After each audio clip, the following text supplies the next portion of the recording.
आज आपल्याकडे आहे पुण्यातील वाघोलीत घडलेली धक्कादायक घटना. पुण्याचा प्रसिद्ध रील स्टार म्हणजेच आपल्या सर्वांचा अक्क्या बनसोडे त्याच्या दुकानातच तिघांनी मिळून थेट धारधार हत्याराने जीवघेणा हल्ला केला. रात्री साधारण 9:15 वाजता वाघोलीच्या उबाळे नगर भागात अक्क्याचं यू मेन्स वेअर हे कपड्याचं दुकान आहे. तिन्ही आरोपी तिथे आले आणि अचानक डोक्यावर, ओठाजवळ आणि मांडीवर धारधार शस्त्राने सपासप वार केले. पोलिसांनी दिलेल्या माहितीनुसार या हल्ल्यामागे एकच कारण समोर येतंय, म्हणजेच जुना वाद.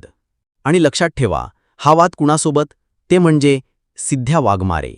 हो, काही दिवसांपूर्वी अक्क्या आणि सिद्ध्या वाघमारे यांच्यात सोशल मीडियावर मोठी झुंपली होती. दोघांनी एकमेकांना स्टोरी टाकून चांगलंच सुनावलं होतं.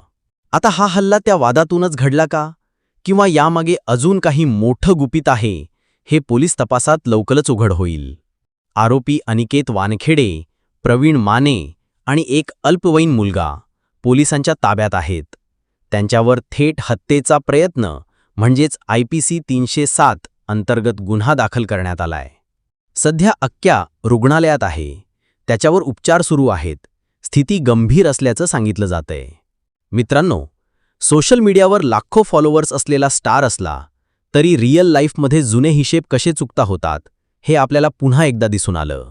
आमच्या टीमकडून अक्क्याच्या लवकर प्रकृती सुधारणा व्हावी अशी प्रार्थना. पण पुढे अजून किती धक्कादायक गोष्टी उघड होतील हे पाहणं खरंच रोचक असेल. तुम्हाला काय वाटतं? खरंच हा हल्ला त्या सिद्ध्या वाघमारे प्रकरणाशी संबंधित आहे का? कॉमेंट करून सांगा. आणि अशाच व्हायरल अपडेट्ससाठी हवामान इन्फोला सबस्क्राईब करायला विसरू नका. धन्यवाद.